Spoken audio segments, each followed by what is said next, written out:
Hey everybody, thank you so much for being here this evening. It's really such a pleasure for me to be able to get to visit with you guys and really share some of the work that I've been doing and also some of the skills and tools that I've been trained in.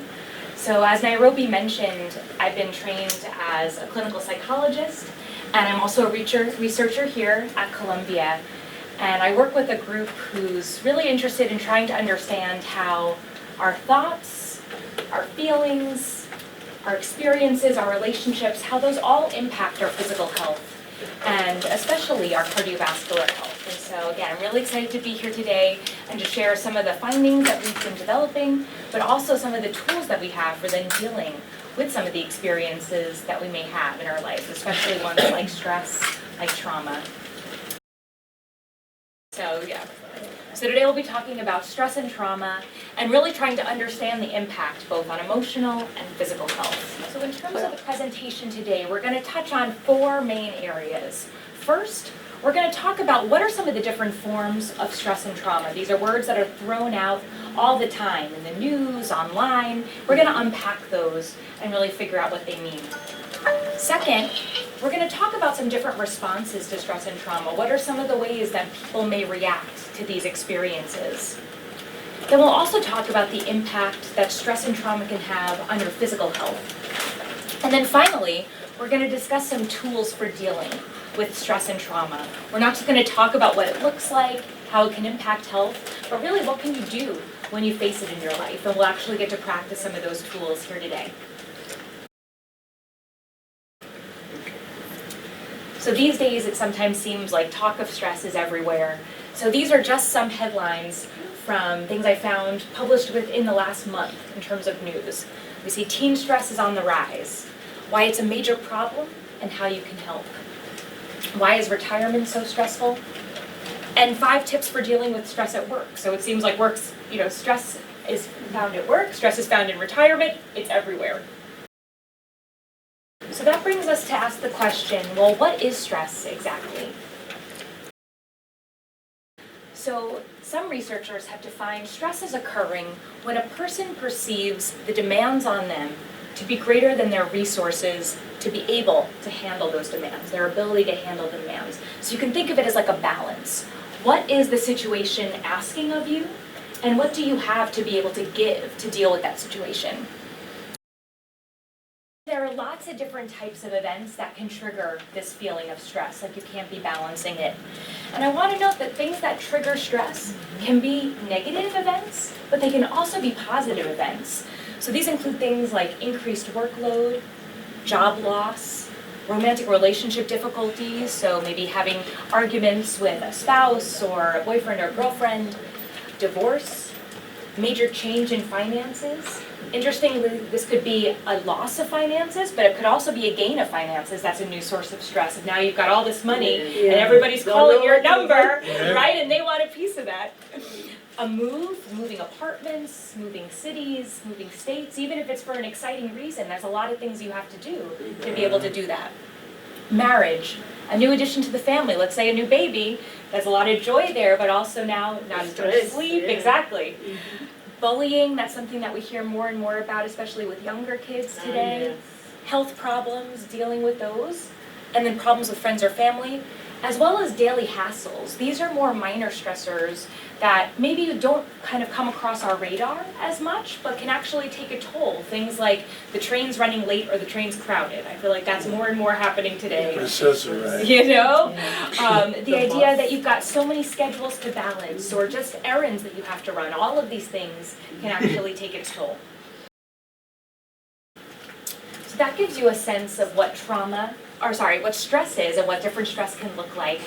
But what about trauma? And do you think, is that something that's different from stress? So we can think of trauma as being a very severe form of stress.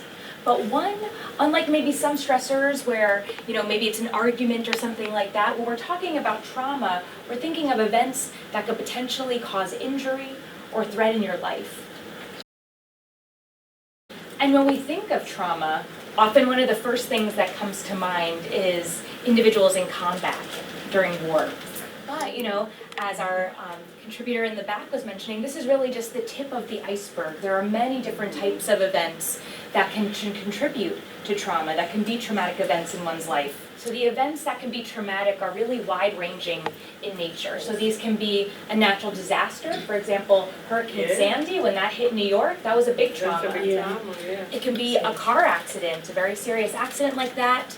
Childhood abuse, so for example here, childhood physical abuse, a physical assault, being attacked by somebody, a very sudden, serious, potentially life-threatening medical event, like a heart attack or a stroke, that could be a traumatic experience.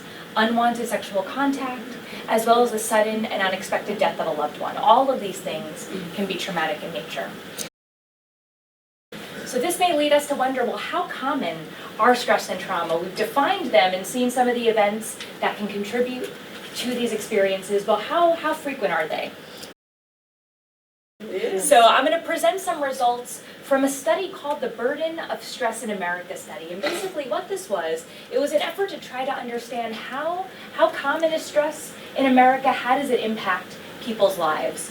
So what researchers did is they found a sample of about 2,500 adults that were representative of the US, so reflected the type of people who live in the United States. They were ages 18 and older, and they conducted interviews both in Spanish and in English to get a sense of how stress impacts individuals' life. And so now I'm going to present some of the results from that study, and I know that some of the figures are a little small, so I'll walk us through them. And so in this study, they asked these individuals across the US, how often do you feel stress? And half of those individuals, so half of the 2,500 people, reported that they had had a major stressful event in that past year. And when they were asked to categorize those stressors, the number one cause of stress in their lives was dealing with health problems. So just as you were saying, that's a major source of stress. And a quarter of individuals reported having a great deal of stress just in the past month, so even more pressing and more frequent than just the past year.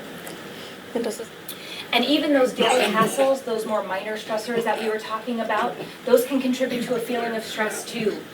And so in this survey, they were talking about some of the most big minor hassles for them were juggling schedules of family members, so if you have kids or other people in the household, trying to keep track of everybody's plans, hearing about what the government or politicians are doing, just looking at the news, listening, hearing news, and this was conducted in 2014, so even before all of our recent issues. So these things like household tasks, running errands, all of these things can add up. So stress is common, something that it sounds like was not a surprise to you guys. But what about trauma? How common do we think trauma is? Well, let's say this is our model of the general population. Research suggests that as many as 90% of the population will experience a traumatic event during their lifetime. So those individuals in red will all be exposed to one or more traumas in their life. Stress may be somewhat more common than trauma, but at the same time, trauma definitely is not the exception. So now we may begin to wonder, well, how do people respond to stress and trauma? And this is going to reflect some of those responses that you guys gave initially when we first started. And I want to emphasize that there's no one way that people respond to stress or trauma, and oftentimes many people are quite resilient when things happen to them.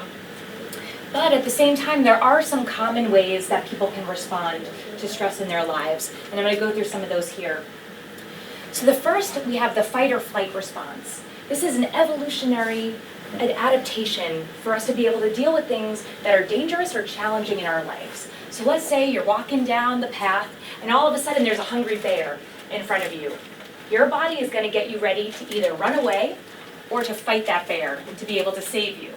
And so that's adaptive when you're face to face with danger. But when you're responding that way to, a stressful day at work or, a late commute, that's no longer so adaptive. Other responses include anxiety, so feeling fearful. You can worry, so having thoughts about either in the future or in the past, kind of going over and over again in your head. You can feel sadness or low mood, having difficulty concentrating, you just can't focus on what's in front of you. Other responses to stress are loss of interest in things you usually enjoy. Maybe your hobbies or spending time with friends are not as fun anymore. You can become irritable, maybe snap at people or get more angry more easily. That happens too. Physical symptoms. So we talked about, maybe a tightness in your chest or feeling like you've got butterflies in your stomach or tightening in your stomach. Difficulty sleeping, so again, tossing and turning, maybe not being able to fall asleep at night because you're thinking in your head, or maybe potentially trying to use drugs or alcohol more because you're trying to not really focus on the things that you're stressed about. And these symptoms can be temporary or persistent, so sometimes they might come up and last for just a little bit, or they may last a little longer and sometimes potentially interfere with your daily life or cause you some distress and bother you. But again, I want to note that many people do cope quite effectively with stress and some of the different emotions that can come up. Ultimately, we're very resilient. And again, just to kind of go back to our study from getting a sense of how stress impacts individuals in America, we really see that those with a great deal of stress report that it impacts their lives in a number of ways. So sleeping, how they eat, how they exercise, their relationships with others. Stress can totally impact all areas of your life. And then what about some of the responses to trauma? We've highlighted some of those responses to stress. Well, after traumatic experiences, again, most individuals tend to be quite resilient, but a sizable proportion go on to experience some emotional difficulties after those traumatic events. And of those emotional difficulties, post-traumatic stress disorder, or PTSD, really is one of the most quintessential or common responses to trauma. That can be a mental disorder after experiencing those events like the sudden unexpected death of a loved one, assault, natural disaster, things like that. And I'm going to describe to you the components of PTSD so you can get a sense of what that disorder can look like, because we hear a lot about that in the news. So PTSD is characterized by symptoms in these 4 clusters here. So the first is symptoms of re-experiencing of the traumatic event. So having thoughts that pop into your mind when you don't want them to, having nightmares about, so bad dreams about the traumatic event, or having flashbacks, so feeling like you are back in that traumatic experience even though you might be safe at home. It's characterized by symptoms of avoidance, so trying to ignore places or people that remind you of the trauma, or not even trying to think or talk about the traumatic event. It's also characterized by negative changes in thoughts and feelings. Maybe you don't feel like the world is safe anymore, or that you have a bright future ahead. You might also feel emotionally numb, or like you can't have loving feelings anymore after the event. And then it's also characterized by symptoms of hyperarousal, so being vigilant and on alert for future danger, or startling very easily if you hear a sudden noise, or difficulty sleeping or concentrating. And these symptoms last for at least 1 month after the traumatic event. So they have to persist for at least 1 month after the event, because some of these symptoms are actually quite normative to experience after a trauma. It's just when they stick around for more than a month when we begin to think about ways that we can help you to cope more effectively. And PTSD is actually twice as common in women than in men. A lot of my research focuses on PTSD in women and how that impacts their cardiovascular health. And when I first learned that PTSD was twice as common in women than in men, I was sort of surprised, because I feel like we often hear about those male veterans who are returning from war, who definitely are exposed to trauma. PTSD is important for them, but actually women are more common. So 1 in 10 women will develop PTSD in their lifetime, whereas 1 in 20 men will develop PTSD in their lifetime. So that brings us to the question of, do stress and trauma impact just emotional health? We've been talking a lot of ways in which stress and trauma can lead us to respond in ways that impact us psychologically. But what about more than that? And what we find is that stress and trauma really do impact our physical health. And I think more and more we're appreciating just how closely the mind and the body are connected. So experiences of stress and trauma are associated with poor health, poor physical health. But also importantly, it seems that psychological responses are particularly associated with poor health outcomes. And I'll give some examples of how those are playing out. So one thing that we've found is that stress can actually increase the risk of the common cold. So the likelihood of whether you're going to, be exposed to a virus and then start sneezing, having congestion, things like that, if you're feeling stressed, you're actually more likely to develop those symptoms. So there was a study where they exposed participants to a respiratory virus. They actually allowed them to kind of get exposed to it, and then they quarantined them and followed them to see who went on to develop a cold. And what they found is that higher stress levels were associated with greater likelihood of developing that cold. So here on this graph, we've got stress along here at the bottom. So the further you're on the right, the more stress you have in your life. And then here on the y-axis are the percentage of subjects who ended up developing a cold. And what we see is that the more stress you have, the higher your likelihood of actually developing even just a common cold, something we might not think that stress would impact. And what about those daily hassles, those minor stressors we were talking about? Well, it seems like responses to those sorts of events in your life can matter for health too. So in some studies, research participants were asked each day to record the number of minor hassles or daily hassles they had in their life. And at the end of each day for 8 days, they had to indicate whether they responded with negative emotions to those, feeling sad, feeling angry, feeling anxious, or if they responded to the events with positive emotions, so feeling happy, optimistic. And what they found is that how people responded to those daily hassles at the end of each day, that actually had important implications for their health 10 years later. So those individuals who had more negative emotions to those minor stressors in their lives, they were more likely to have a physical health condition onset 10 years later. Digestive problems like ulcers, they had heart problems onset, pain disorders like arthritis. And also, if individuals didn't have as many positive emotions to those events, they were more likely to actually die within those 10 years. Interestingly, just the presence of these minor stressors didn't impact their health conditions or their mortality 10 years later. It was importantly how they responded emotionally to those events. So it's really not so much about those minor events that maybe are happening in your life, but how you're responding to them. So what about trauma exposure and health? Well, it seems like we see a similar pattern with trauma as we do with stress. So there's some research that's been done that's looked at trauma exposure and people's responses to it over 14 different countries in the world. So in the US, but also countries like Colombia, Mexico, Portugal, New Zealand, Israel, all around the world. And what we see, that this is a global phenomenon, that the more traumatic experiences that people are exposed to in their lifetime, the greater the likelihood that they'll go on to develop a chronic health condition later on.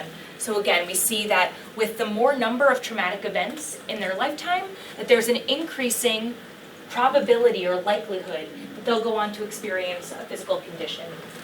And so these things include arthritis, asthma, back and neck pain, chronic lung disease, diabetes, headaches, heart attack, high blood pressure, and even peptic ulcer. And I'm sharing this information with you not to, make you scared or to make you think that everybody who's exposed to stress or trauma or responds in these ways is going to have these physical health conditions, but rather just to increase the awareness that these sorts of events that we often think just reside in our mind can actually impact our body as well, and it's important that our doctors know about these connections. And the final thing I want to discuss with respect to trauma, PTSD, and physical health is actually some of the work that I do directly. So we've been able to show that experiencing PTSD, so that kind of quintessential trauma-related mental disorder, increases your risk of a wide range of cardiovascular conditions. So developing a heart attack, high blood pressure, developing blood clots in your veins. It's associated with type 2 diabetes, metabolic syndrome, which increases risk for heart disease and stroke, and even as well, early death. But the good news is that there are tools that we can use in our day-to-day life to help us to be able to deal with stress so that it doesn't have as great an impact both on us emotionally as well as us physically.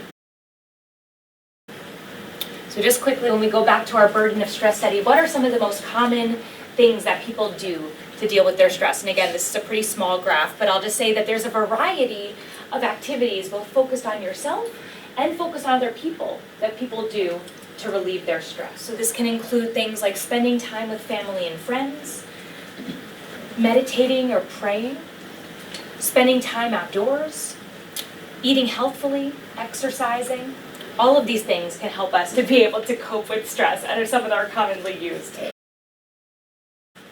And what we find is that many people tend to say that they benefit from the different tools that they cope with dealing with stress. That usually the activities that they engage in, whether it is spending time outdoors, being with family or friends, doing a hobby, that's actually pretty helpful for them. I want to have you keep in mind that there's no one-size-fits-all way to deal with stress. What it really comes down to is trying out lots of different techniques, different tools, and seeing what works to you. It's up to you to be kind of open-minded and curious, try out different things, and then find that thing that's your go-to. But some of the things that we know that can be helpful for dealing with stress are practices that activate the relaxation response. So before I was talking about that fight or flight response, kind of what we do when we think we're in danger, something that helps us to mobilize. But when we're actually not in danger, we're just feeling stressed, we can actually do these different activities that can help us to relax and reduce stress. And so these things can include different breathing techniques, and we're going to practice some of those today. Yoga, meditation, mindfulness, so focusing on being in the moment rather than doing what we call mental time travel, either going to the future or going to the past, but instead focusing on the present and being aware. Being in nature or green space, so kind of being surrounded by trees or hearing the birds sing. Also, let your 5 senses guide you. So, maybe it's, wrapping yourself in a soft blanket or drinking some warm tea that's comforting. Kind of using your senses to help you to engage in things that are calming to you. So again, there's lots of different things out there that can help you to be able to deal with stress. It's really just a matter of trying out some of them and seeing what sticks. So now I'd like us to actually practice some of these strategies that perhaps you can actually take home with you. And today in some of the handouts, you've got some different relaxation exercises that will allow you to be able to do these when you're no longer here. But I thought it'd be helpful for us to be able to walk through some of them together so you can actually begin to feel what it feels like.